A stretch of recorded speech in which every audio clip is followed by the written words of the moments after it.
here in the second lesson talking about the parables of Yeshua. The first lesson I used the name Jesus. I used the name Jesus because most people in the world, that's their convention. They call the Messiah Jesus. However, the name Jesus is in Greek. It is a Greek transliteration of the Hebrew Yeshua. And from the second lesson I decided to introduce you to the Hebrew name of what is called in the Western world Jesus. Because Jesus is a transliteration to the Greek from the Hebrew. We are here in the land of Israel, in the city of Jerusalem. Why should we use the Greek? We'll use the native language, the language that Yeshua spoke, the language which the parables were originally spoken, and although we have the New Testament in Greek today, but below the Greek, the Hebrew is glaring. And everybody who studies the New Testament in Greek knows very well that the Greek of the New Testament is not like any other Greek. In the Roman Greek, it's not like any other Greek in the Greco-Roman world. So we are going to return to talk about the parables of Yeshua. And since we are here just a few days before the Passover in Israel, I'm going to start with the parable of the four soils, or the parable of the seeds, the way it is called. It appears again in chapter 13 of the Gospel of Matthew. And before I enter into the New Testament text, I want to tell you something about the Passover Haggadah that is connected with this parable. In the Passover Haggadah, in the beginning of the Haggadah, appears a section that all the children like to hear, and it is stated about the four sons of the Torah. And they are four: the wise one, the wicked one, the simple one, and the one who doesn't know even how to ask a question. Why are there four sons? Because in the Semitic world, everything was divided into four different categories. Consensus: the good and the bad, and then the two medium ones that are neither good nor bad, or good and bad, the way you want to look at it. One is white, one is black, and the other ones are two grays. In the Greco-Roman world, everything is very simple. It's either good or bad, black or white. And if the cowboy wears a black hat, he is bad. If he wears a white hat, he is good. And everything is very categorized. In Judaism, it's a little bit more complicated. We have the medium. We have the gray. And like in the bell curve, most of us are in the middle. We're not absolutely good. We're not absolutely bad. We are people who try to be good. Sometimes we succeed. Sometimes we fail. We are in the gray, in the medium. And in the parable of Yeshua, we have the classical Semitic division, just like in the four sons of the Haggadah. The evil son in the Haggadah is somebody who is takes himself out of the public. He separates himself. He doesn't want to know what's happening. He doesn't want to get involved. He has his own agenda, and he has his own way of looking at things.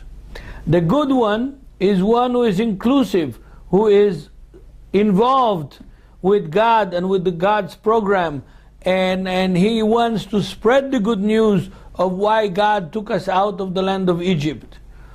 The simple one asks, what is this? What are we doing here? It's all about? And the one that doesn't have a question, that doesn't know how to ask even a question, it's our responsibility, the responsibility of the other two sons, to explain to him, to open up to him, and to guide him. So those are the four categories in the four sons in the Haggadah.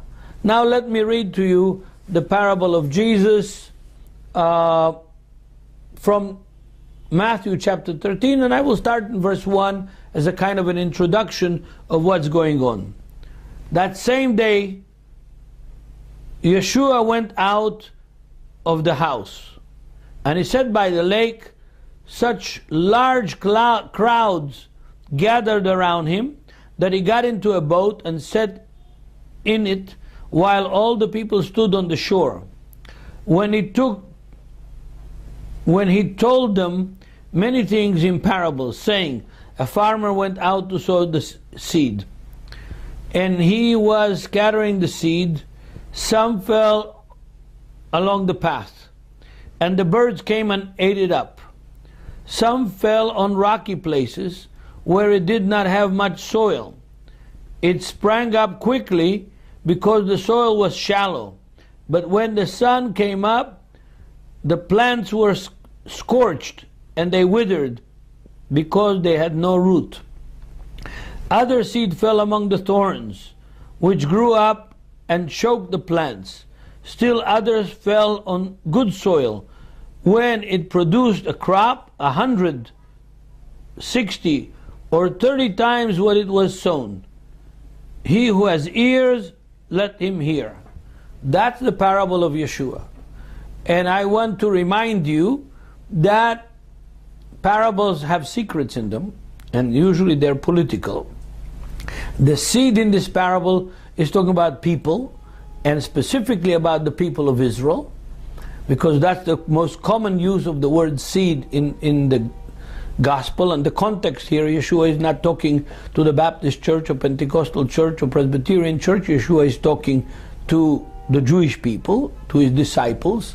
So the seed is the people, and specifically in the context of the first century, people of Israel. And it says in the people of Israel there's 4 kinds of people. There is the wicked, that nothing happens, that the devil comes and snatches it from the pathway. There is the good, that produces good fruit, although different amounts. Each individual has different talents, different gifting, and we know that from other parables of Yeshua. But all the good produce something. If it's 30 or 60 or 100-fold, it's something. And then you've got the 2 middle ones that actually they want to grow.